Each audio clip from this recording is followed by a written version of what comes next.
Hello and welcome back to Building New Virginia. In today's episode, I will be working on the north side of the city once again. This time, we're going to be working on a special build, which is the New Virginia Contemporary Art Museum. So, this museum is along the north side and in a park called Ryan Park, and we'll get to why it's called that later, but this is sort of up out of the ways and a little ways off of 2nd Street. So, if you don't remember, 2nd Street is the main north-south road. Think of it of like York Road, or I think it's called Greenmount Road or Greenmount Boulevard in Baltimore, but it also takes a lot of inspiration mainly from Georgia Avenue in DC. But anyways, this road is a very important road, and once upon a time it had a large streetcar network, as did many roads in many American cities.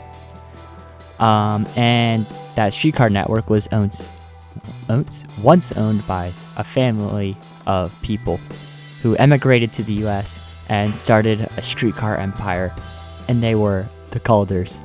Now, you might remember the Calders from the station video where I built the area called Calder Square, which was sort of this former semi-industrial, semi-commercial district that was bombed out by parking and such. Well, the same people who that square was named after built the 2nd Street lines and owned and operated them. And, as is normal with many streetcar companies, they weren't just in it for transit. No, they were also in it for real estate. They bought lots of land to the north of the city, and when they did this, it was like in the mid 1800s, and many people decried them as insane. Why would you buy cheap land on the other side of 2 rail lines north of secondary downtown at the time, because it had not immigrated, well, I don't know, to its current location in the center of the city. It was still sort of Old Town, was sort of the industrial center. But yeah, people decried it as insanity, weird, strange, but the Calders were up to something.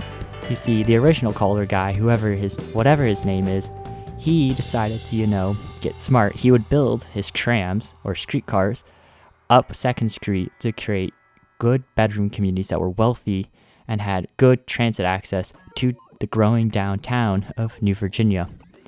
And he succeeded. He built many wealthy neighborhoods along this corridor, and we are currently building one of them. However, the Calders were smart as well. They didn't want to have, less desirable land values nearby. And just to the west of here are some of the milling communities. So these are like towns, or more like neighborhoods, but they kind of are independent in their own way, that sort of grew up along the industry in the Chaptico Valley around the Great Falls area. So that's a direct steal from DC, don't at me. But you have a lot of these lower income communities that were filled with mostly Irish immigrants, bad people, and other Eastern European stuff as well, generally immigrant workers back in those days. And of course the Calders, they wanted to get ahead of the game. They worried that those workers would start squatting on some of their land, and so that was an issue. They also wanted to expand real estate values in this area. This is a bit far north. The street the museum is located on was originally the city border, and so the Calders wanted to sort of make this area valuable, and they thought building an institution for the arts would be a great way to sort of raise land values in the area and sell it off at an even higher profit, and then get the development spurred and growing. So they did. They, in the late 1800s, like 1896 or whatever, the land that makes up Ryan Park was sold by Ryan Calder, who the park is named after. Go figure. He sold it to the New Virginia Park Commission, and that contained land around what is called Thumboldt Creek, which is the creek that we will be building later on in the video. I'm just realizing I'm going through the history tangent. I haven't even gotten to the museum build yet. So here's just some of the neighborhoods. They're pretty bog standard neighborhoods, so I'm not going to talk too much about it. But anyways, Ryan Park, which has Thumboldt Creek in it, was built, and the Commission for Parks in New Virginia decided they would go all out, and they would hire one such, Frederick Law Olmsted Jr., not the original guy, but the secondary guy, his son. And yeah, he designed Ryan Park, which is where the museum sits, and you can kind of see an early placement there. This here is Thumboldt Creek. Also, nothing too interesting about it. Just one of the typical creek builds, trying to, add, this lush factor and trying to get it covered and adding realistic water decals.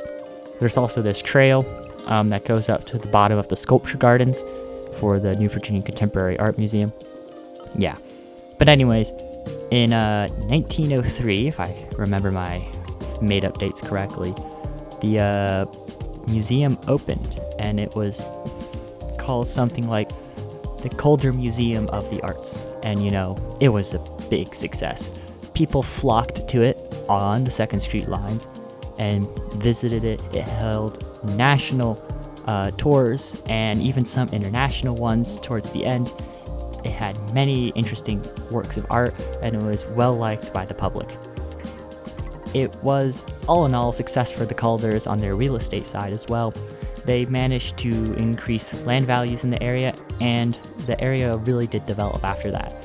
Many apartments and larger townhouses/row houses, and it's really the same thing in some ways, but were built around the museum because wealthier residents wanted to have good, easy access to culture and the neighboring parkland right by it. Yeah, and so the Calders were happy with how the museum turned out, and it kind of just sat there for a while. However, there was an issue as things went on. You see, the 2nd Street lines had a sort of proto-Stadtbahn planned. If you know, like, the trolleys in Philadelphia or Boston's Green Line, you know how you have these, like, streetcar branches that run into a trunk line. Now, the Calders, if they're 2nd Street lines, wanted to do something similar, and that wasn't built. It was proposed in the late 1920s, but the Great Depression hit, and people didn't want to give them money. It was proposed again, but then World War II hit, and then they were given no money because all resources were diverted to the war. So the Calders had an issue. They had longer and longer commute times as streetcars were now snarled with auto traffic in downtown New Virginia, and cars were also becoming more convenient. And yeah, because of the snarling of cars and streetcars in downtown New Virginia, they kind of hit an edge of where reasonable commutes could be done on streetcar to downtown. And that kind of floundered some of their real estate business. Not to mention, of course, cars are also becoming a thing, and now people are switching off of the slow streetcars and are now driving. And so the streetcar side of things, which the Calders controlled part of the streetcar company, wasn't doing so good. The Calders found their empire rapidly collapsing as they could not sell new land, and their streetcar investment was slowly starting to lose money. So, in 1956, they looked for buyers, and a newly created New Virginia Museum Association bought the museum. Now, the New Virginia Museum Association was a progressive agency. Their idea was to incorporate local art from locals in New Virginia to represent them at a major gallery. They had seen a number of smaller local galleries pop up in and around the old buildings in central New Virginia, in and around downtown. Many of these local art shows hosted local artists, but they were not very formal spaces. While they were well renovated and could still hold the artworks with, comfortably, they weren't like, say, a dedicated art museum or whatever. And that's where the New Virginia Museum Association comes in. They want to change the way the museum works, and they also want to get rid of this, 19th century industrialist name off of it. So they decide to change it. They look at not only the rise of local art in New Virginia, but also to who most of this local art comes from, which is the black people who live in most of New Virginia. White flight is in full swing at this time, and many, many people who live in New Virginia are black people. And they're also looking at, the civil rights movement gaining steam all across the nation, and they think to themselves, we are going to represent the people of New Virginia through the rework of the museum, here it is being placed, the rework of the museum to have local artists, generally who are minority and black, but that's the same thing. I'm just repeating stuff, whatever. And that is going to be the sort of majority of people because they're underrepresented in the art world, and they should have, a space, a grand space that can adequately house their pieces of art. And thus, the rebranding happened in the 1960s, and what was also built in the 1960s was the sculpture garden, and the museum sort of became what it is today. However, not all was well. You see, the neighborhoods around the museum were also starting to take a turn for the worse. White flight had hit the entire area hard as well, and the city budgets were not looking good. Similarly to like the Green Line corridor / Georgia Avenue in DC, the area which was once, this grand place, filled with wealth and such, and especially black wealth for the case of Georgia Avenue and like U Street area. It kind of started to leave the community. With this issue at hand, the museum patronage kind of started to drop. They weren't able to attract many people now because many people who lived in the New Virginia area were now scared into going into this location because they perceived it as a dangerous area. And sure, the crime rate had increased in these neighborhoods since then, but on the all, it wasn't that much worse than it was before. But that still didn't stop the negative public perception from, making this area feel like a no-go zone for many people, and so patronage sort of started to decline. But New Virginia city leaders wanted to fix that, and in the 1990s, their rework of the waterfront near downtown was coming up to a close. And they asked the New Virginia Museum of Contemporary Art if they wanted to move down there, but the museum said no. The location they would have moved to is where the current big abstract whatever thing building is on the harbor front. It has the freeway running right through the back of it. You might see that in some of the cinematics shots, but that's the location that was proposed. And so, the museum said no space for the sculpture garden. Also, the space is important because it's, this old grandiose space, and it's been the historic home of the museum since its inception. And so with that, the museum stayed.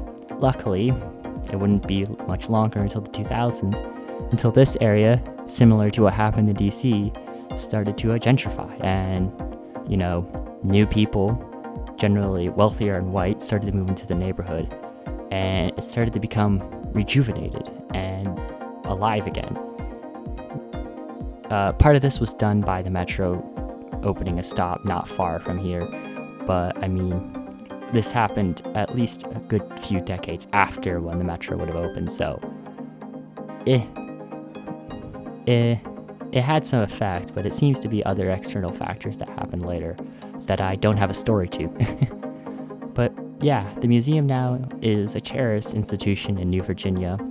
Its patronage has gone up, and people love the museum. It still holds true to its value set in the 1950s, generally featuring local works, but it also sometimes takes the occasional national tour.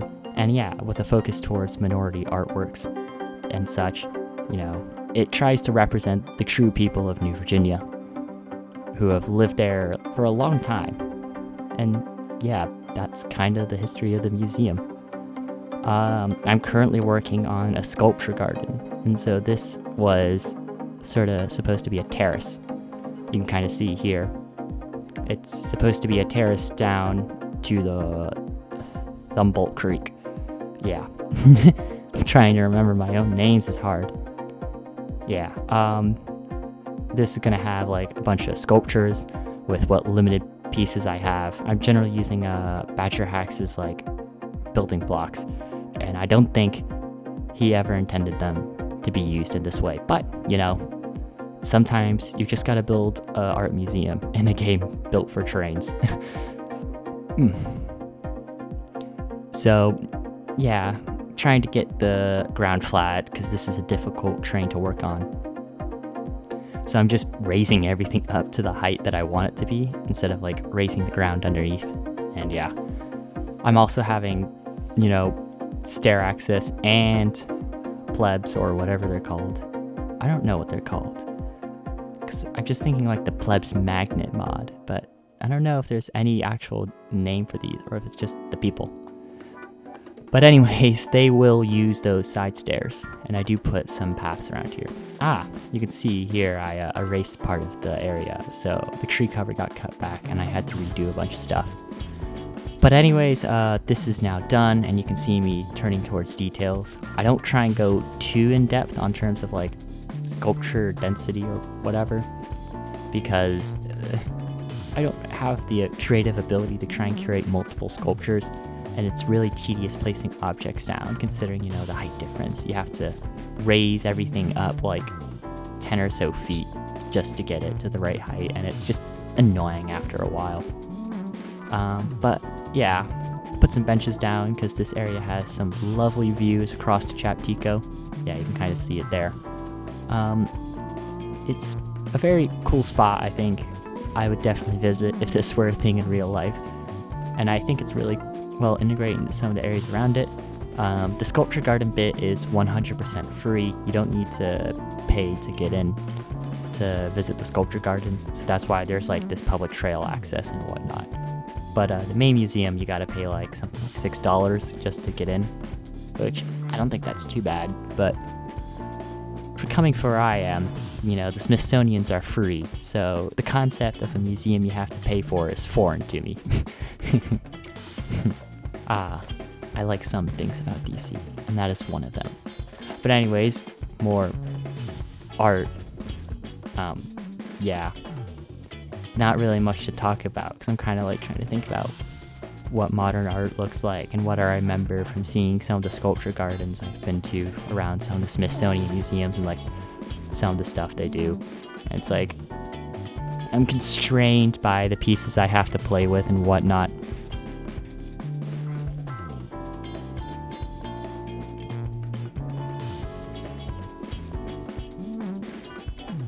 Yeah. This is like a tunnel thing. This is like a very Instagrammable thing. Like, I think I put a little person there standing in the entrance to the tunnel, and then another person a few feet back, like, positioned to take a photo. I think that's kind of cool. More art. None of this really has meaning because I'm not an artist myself. I don't do physical art like this. And so I'm just kind of curating things with the bits and pieces of the mod to give like interesting shapes and things to look at to sort of populate the sculpture garden. I try my hardest to create intriguing works of art, but I can only do so much. But yeah, if we go back a bit further to the neighborhood around the museum, this area is like, of course, gentrified, so there's a lot more wealthier people living in the area. Halloween car. It is Halloween. But anyways, there's a lot more wealthier people living in the area and such, which is both kind of a good thing and kind of a bad thing.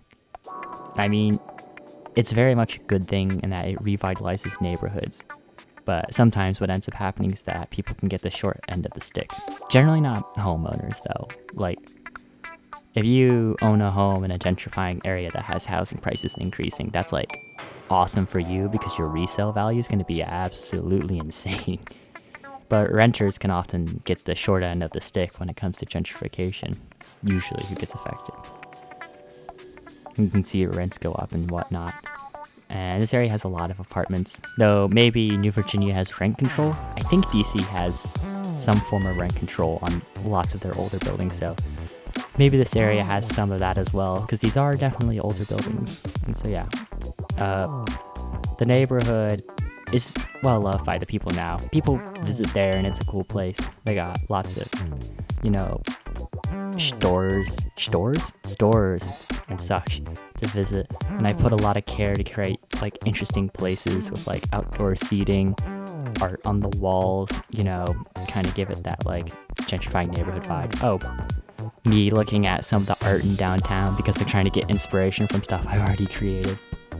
But I think this is cool. I decided to create like a installation in progress area, so I put a fence up and then put some dirt stuff down to give it sort of like, this area is gonna have something installed there. Don't know what though. So say like they ripped up the ground or something. And yeah, just working on terraforming now. Nothing too interesting. Yeah, this is me, I think, terraforming? Yes. Adding the levels now so I can put paths.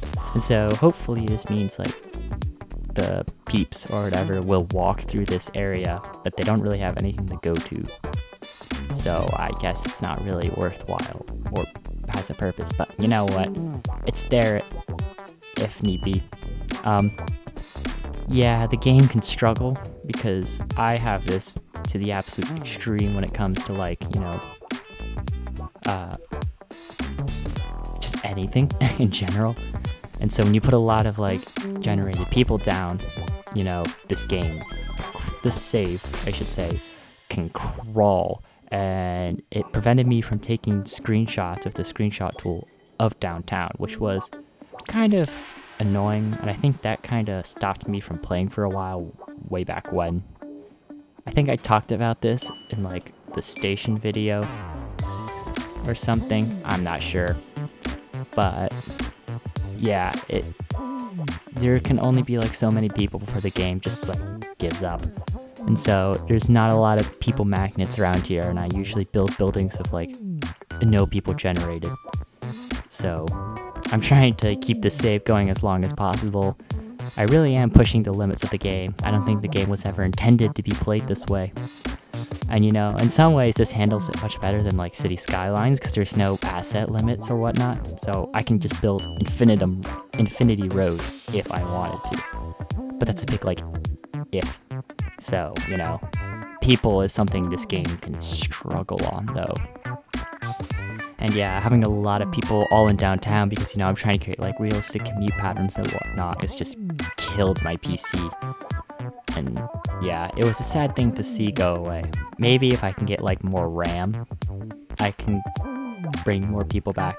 Because a lot of those people generators are there, they're just turned off or had their amounts reduced. But yeah, I really want to see cars come back to the city because it was such a cool moment.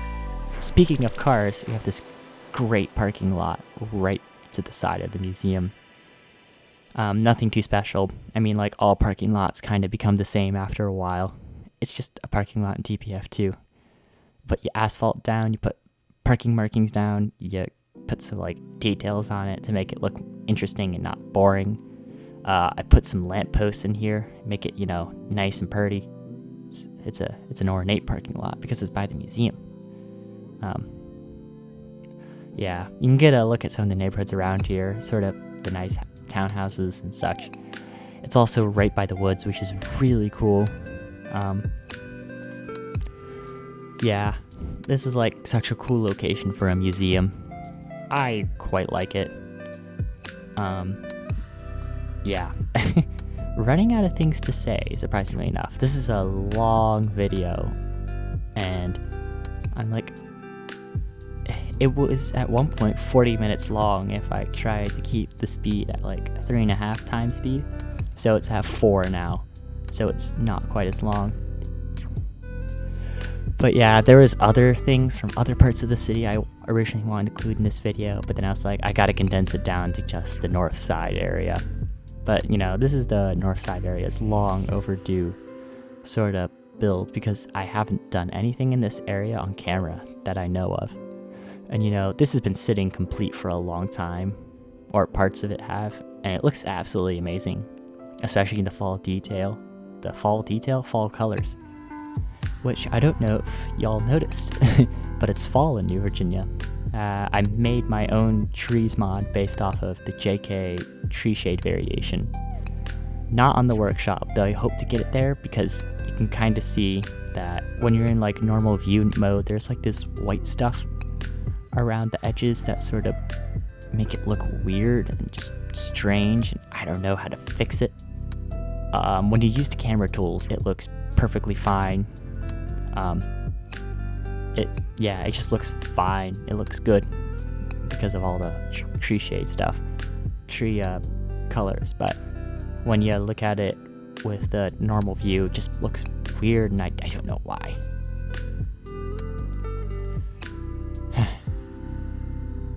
But yeah, we got over a year of New Virginia now, which is kind of insane.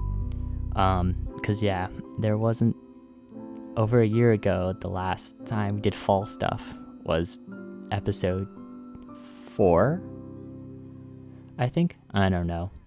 And then I did like over a 6-month time gap between early to midwinter and then to like fall again. So thumbs up.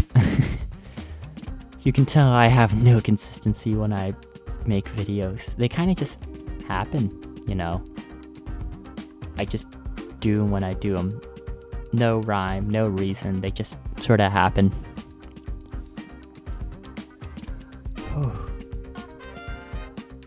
Just doing details, nothing too special, you know, trying to create like this, you know, nice stately feeling front area.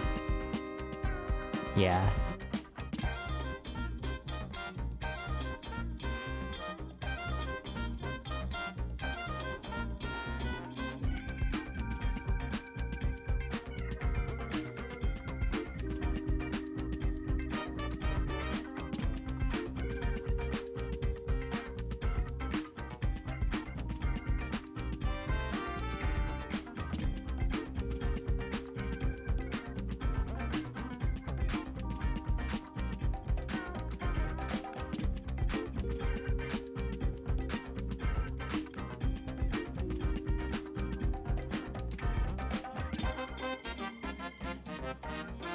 So continuing on with the front build, working on ramps, I tried to make this look like it was ADA compliant. So they took great care when they built the sculpture garden to put ramps in, so you know people on wheelchairs can get around. But those ramps are probably way too steep to actually be useful. So there's that. But one can believe in it being wheelchair accessible. Almost done with the video.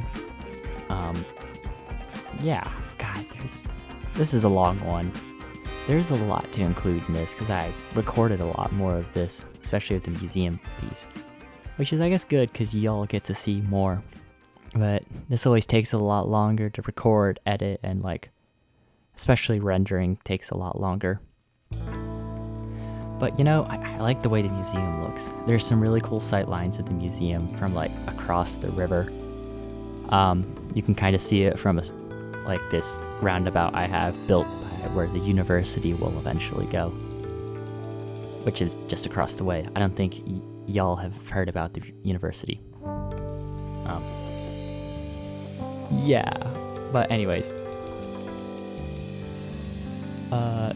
It really does add a lot to this neighborhood, and I think it gives it a bit more reason for existing in this sort of form, and it makes it gives reason for it to look this like much more wealthier with these bigger row houses and whatnot than areas around it. This was like the first neighborhood I built with the new Keisler ports, so you know all that those Keisler houses we got from City Skylines. I think this was the first area that I built with those, and so they are awesome. They look so good, and a lot of these are like very Baltimore or just Mid-Atlantic specific, and so they're perfect for this. Like there's some row houses in there that have like 2 stories, and one of them is like this fake stove frontage, which is basically stolen from Baltimore. Like, I looked at the original City Skylines page, and that's literally the inspiration city for that house asset. So, like, yes, please. It's perfect for this city. Even though this city is, like, better in Baltimore, because it doesn't have the crippling, declining city issues. You know, unlike Baltimore, this city is growing. Baltimore is shrinking. I like Baltimore, but man, it has bad issues. But this sort of shows the good areas of New Virginia. I mean, I try to incorporate sort of the bad and good areas, some of the worse off areas that are like declining and need serious investment by city officials. But this area is one of those really prospering areas. I think it really conveys that. I tried to put a lot of effort into, again, like, creating this sort of sense of like this community, but one that's like much more newer. I'm not sure how to put this, but again, I like tried to use like street art in places and modern looking buildings. So again, gives off this feel of like the new investment area. And so, yeah, this is like just at the top of it as well. Because the red and orange branch off from this corridor, they don't follow 2nd Street all the way to the end, because in the suburbs, 2nd Street is kind of like meh. I don't think it's going to be like sort of the very big and important corridors that Georgia Avenue and York Road are. I think it's more like this, very important in the city, but past the city, it kind of just becomes a long sort of strode with, just retail uses lining it, but like 6 lanes because it's still designed for car throughput and whatnot. So yeah, it's an interesting street. If we keep going further up, there's like this big shopping mall plaza thing and apartments in a creek, which is Humboldt Creek, because yeah, 2nd Street crosses Humboldt Creek further up. And also the northern city line where the city ends, which is, cool history.